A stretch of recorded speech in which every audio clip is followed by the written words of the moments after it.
બીજી એક ચિંતા મોટી હતી, ભ્રૂણ હત્યાનું પાપ. આ એવડો મોટો કલંક આપણા ઉપર હતો અને ઘણીવાર તો આપણા સમાજમાં તો ખૂબ ચિંતા થતી હતી. આના સામે સમાજે મને મોટો ટેકો કર્યો અને આખું આંદોલન ઊભું કર્યું. આપણે સુરતથી એક યાત્રા કાઢી હતી, ઉમિયા માતા સુધી લઈ ગયા હતા. બેટા બેટી એક સમાન આ ભાવનાને આપણે બધાને મજબૂતી આપી અને આપણું ગુજરાત તો શક્તિની ઉપાસના કરનારું ગુજરાત.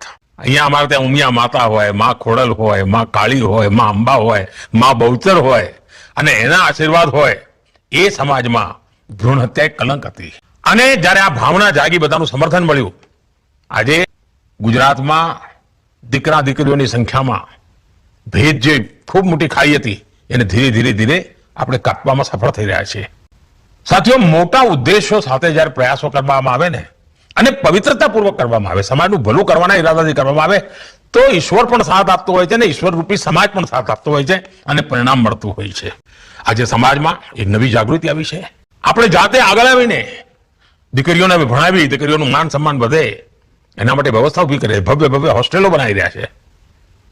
ગુજરાતમાં જે બીજ આપણે વાવ્યું હતું એ આજે પૂરા દેશમાં બેટી બચાવો બેટી પઢાઓ એક જન આંદોલન બની ગયું છે.